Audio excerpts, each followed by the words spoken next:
bonjour. Bonsoir.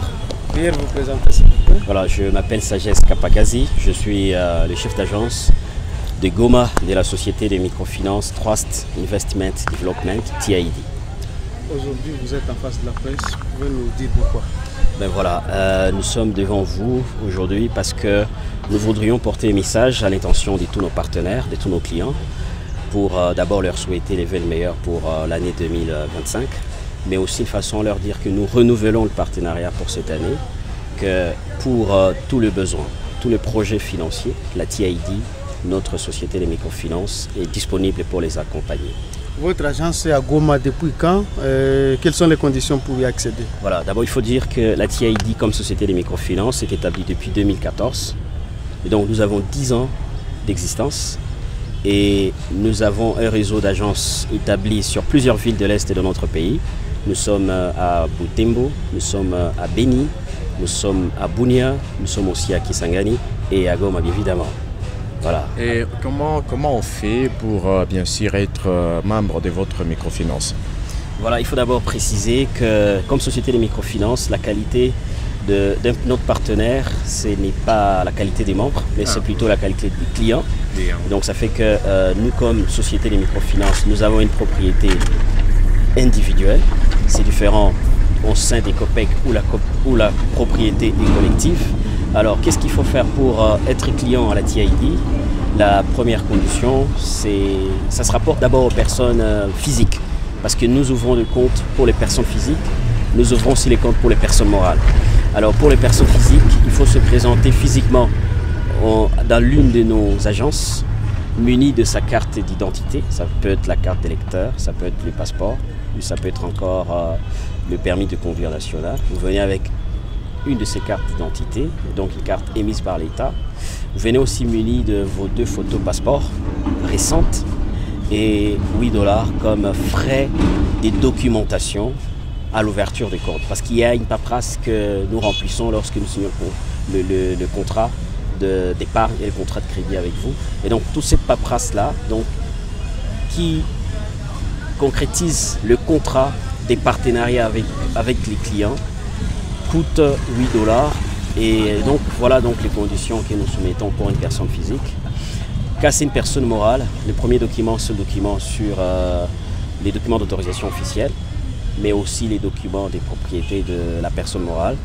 Et aussi, nous avons toujours besoin que ceux qui se présentent, donc les requérants à l'ouverture de compte, qu'ils soient porteurs de documents qui leur donnent la qualité de représenter la personne morale pour l'ouverture des comptes.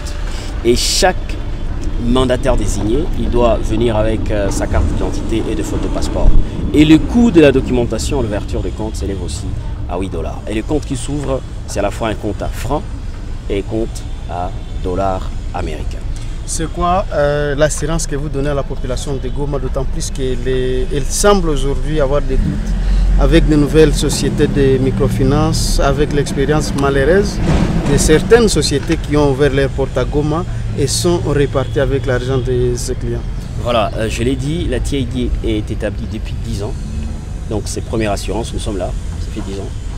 Et si la TID a émergé à côté de sociétés qui sont tombées à faillite, c'est évidemment parce qu'on a vu le goût que la population prenait avec les gestions de microfinance, parce que c'était une véritable solution à l'exclusion bancaire.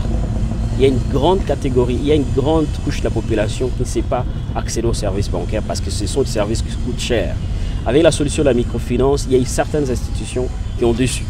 C'est pour répondre à ces problèmes-là, c'est pour répondre à ces besoins, c'est pour apporter une meilleure solution que la TID. Elle est née en 2014 parce qu'avant ça, il y avait plusieurs sociétés de microfinance qui venaient tomber en faillite.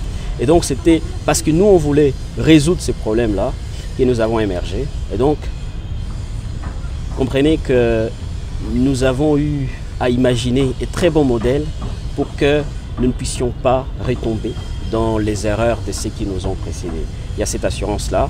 Et notre assurance, que j'ai dit, nous sommes une société, nous avons une propriété individuelle. Ça fait que les gens qui viennent vers nous, ils viennent comme clients. Ils n'ont pas donc une responsabilité sur la gestion. Nous avons l'obligation de leur restituer les 100% de leurs épargnes. Et une autre assurance, c'est que de par les textes réglementaires et législatifs, nous avons l'obligation de disposer des capitales minimum. Donc nous avons déjà un plafond. On ne compte pas, on ne vient pas collecter pour donner. Nous avons déjà une certaine assurance sur base de quoi nous donnons du crédit. Voilà. Et vous œuvrez toujours ici à Goma ou vous avez des succursales dans plusieurs provinces de la République démocratique du Congo? Voilà, j'avais déjà dit, nous ne sommes pas à Goma, nous sommes aussi à Butembo, nous sommes à Beni, nous sommes à Bunia, nous sommes aussi à Kisangani. Et nous sommes reconnus, ça il faut que je l'ajoute, nous avons l'agrément de la Banque centrale du Congo. Donc nos activités que nous faisons, ce sont des activités qui sont officielles et nous subissons le contrôle de l'autorité monétaire, ça veut dire la Banque centrale du Congo, régulièrement. Et nous tenons à ce que la gestion soit transparente et à ce que les clients, les épargnants soient protégés. Merci. Merci. C'est sur ce magazine, révolutionnons comment les jeunes s'informent.